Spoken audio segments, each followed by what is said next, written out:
hope you're all doing fine. So today I'm going to explain chapter 25 of Introductory Macroeconomics, which is money, the Federal Reserve, and the interest rate.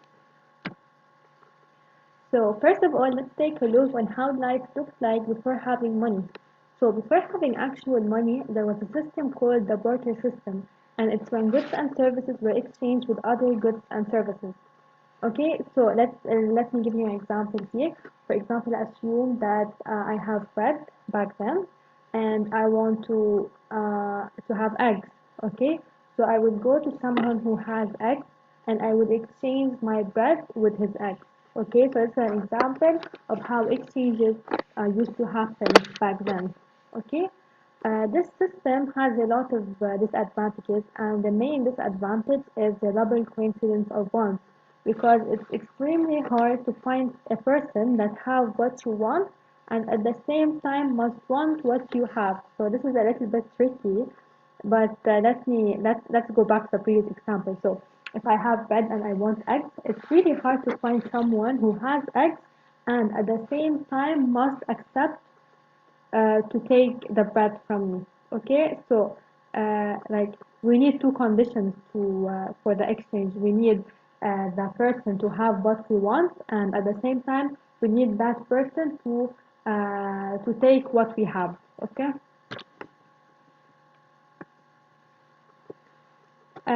Okay, now moving to money. What is money? What is the purpose of money?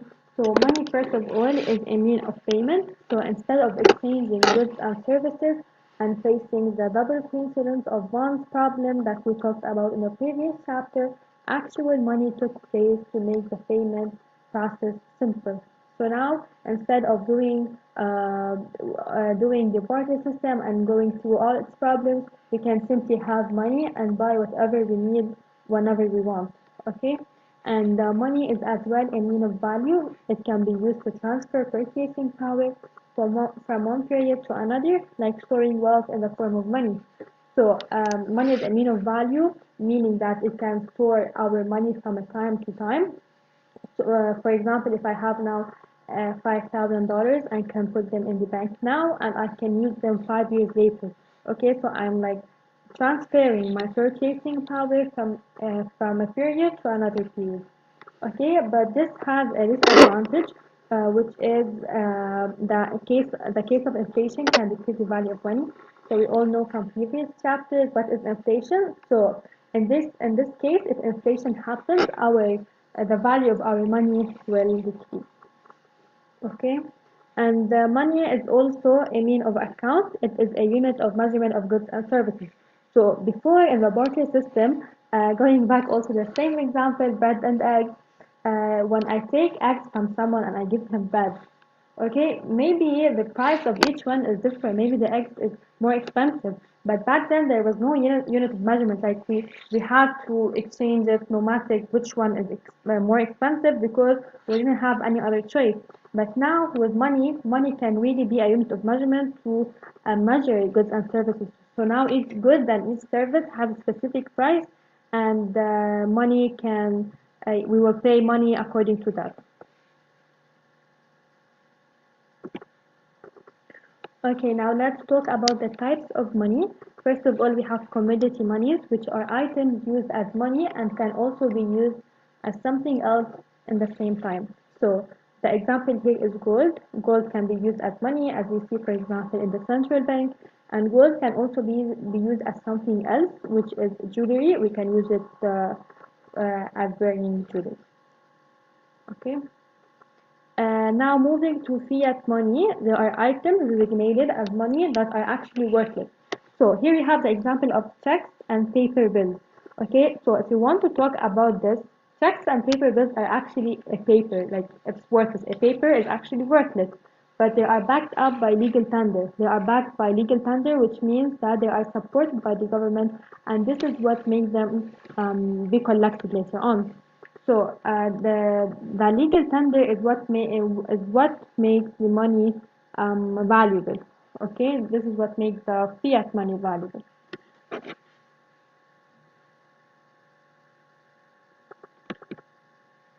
Okay, now measuring the supply of money. let's talk first about M1. M1 refers to the money that can be used directly for transactions and money in circulation in the economy. So if you want to calculate M1, it's currency held outside banks, that's demanded deposits plus other checkable deposits. So let's talk about each one specifically. So first of all, currency held outside banks is the money that we have in our pockets, is our money outside the bank. So the money that we can use directly for purchasing. So now if I want to go to the grocery shop and buy things, so I will pay with the currency that I hold outside the bank. Okay. Now, moving to demanded deposits is checkable accounts that pay no interest rate. It's accounts that let you withdraw your money without advance notice. So demanded deposits are your money that is not in your pocket. It's in your bank account, but it's really easy to withdraw without advance notice, and it pays no interest rate. Okay, so it's also considered to be liquid because you can withdraw it whenever you want. You can transfer it into cash whenever you want. Okay, now other checkable deposits, checkable accounts that pay small number of interest. Okay, so other checkable deposit is somehow like the demanded deposit, but the difference is that it pays a small number of interest.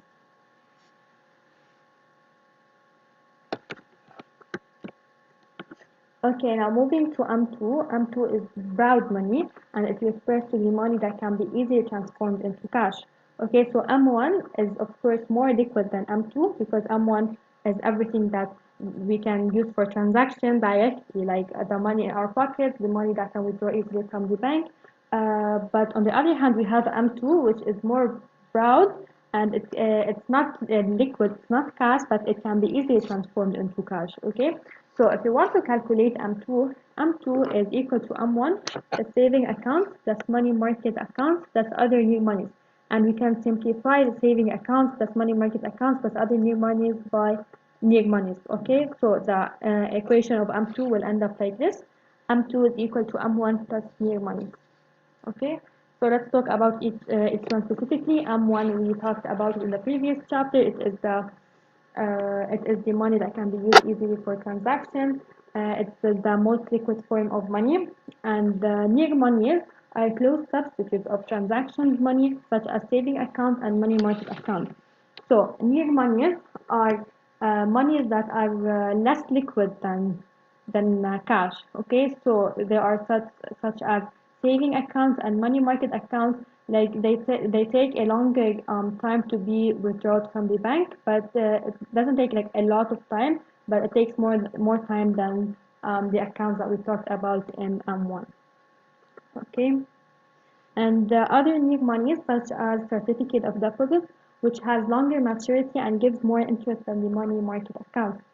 So other new monies, they have longer maturity than any other account that we talked about previously, and it's because it gives more interest rate than the money market account.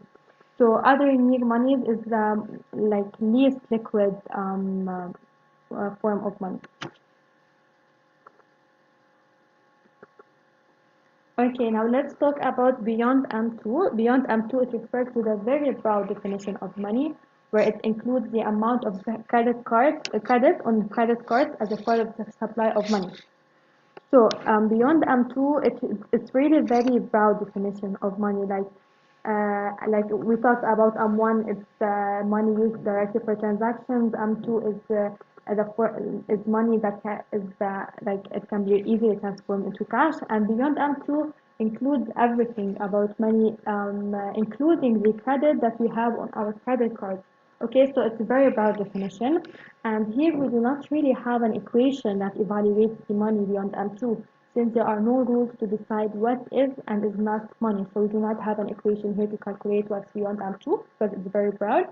But in our course, money will always refer to M1.